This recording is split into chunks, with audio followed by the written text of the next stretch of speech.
change. Moody's has changed its assessment of Sanral's outlook from stable to negative, and that's after their weaker than expected e-toll revenue collection. Inge Mulder is CFO of Sanral and joins us now to explain.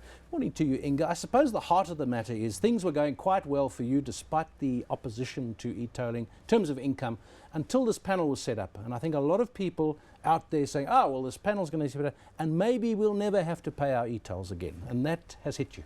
Correct. That uncertainty that was created, so we saw the decline immediately in our cash flows on a monthly basis, which is still there.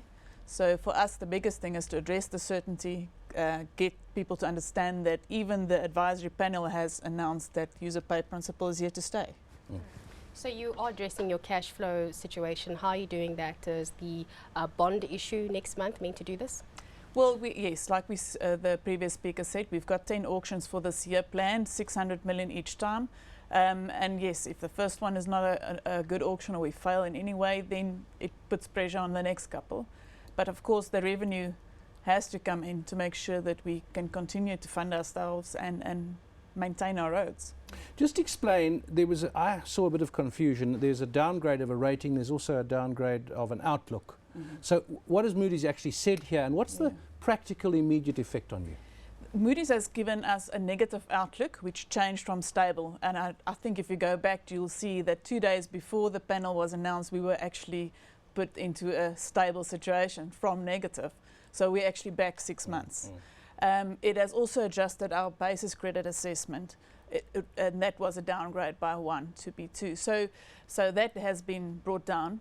The basis credit assessment, of course, says that you as Sanral by yourself, this is what we rate you at. So that has been downgraded. And the reason for that is, of course, that we get such a huge support from government, giving the government guarantee. And of course, our non-toll road portfolio is fully funded from government. So if you don't get the type of appetite to take up these bonds, what are your options? And secondly, will you be able to meet you've got 4 bonds that are maturing during the course of this year. Are you going to be able to meet those financial obligations? Like I said, 600 million a month puts pressure on the next ones. We have to do the other side as well, get the revenue in. If we come to a stage where none of this happens, then obviously we have to go to government, say, okay, this is the situation, and that's what we've been doing. So we keep them abreast the whole time. This is our cash flow situation at the moment. This is what we can and what we can't do. This is how long we can last, given a specific situation. Now, obviously, you can't say what's going to happen politically within the ruling party. There's clearly disagreement. Gauteng is worried from a political point of view about their popularity and so on. Is there an understanding, though, across the board of the user pay principle? Is that accepted? Is it just the level of payment that is the problem, or is it the broader principle? I think the principle itself has been communicated now from both the Premier, the Minister and the Deputy President as that is a principle, because it's the same principle that Eskom and the water boards use. So the principle is still there.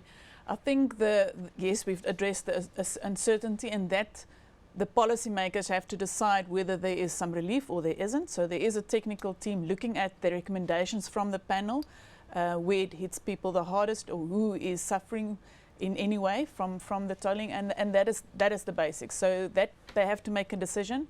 The Premier indicated by end of February they want to make it clear what is going to be the way forward. Will that come in time for your bond auction? No, it won't for the first auction. Okay. I was struck by the fact that Sanral has 2 portfolios. So you've got your toll roads and your non-toll roads. Your non-toll roads accounts for about 85% of your revenue. Would it be at all an option for you to increase the percentage of the non-toll roads in case e-toll doesn't work out? Well, maybe just to take a step back, for a road to become a toll road, there's a long process for it to be declared toll. And the first step of that is to make sure that that road or the expansion that you're planning for can fund itself. So long before that happens, all of these things have to happen. The economic studies have to happen. The socio-economic studies have to happen.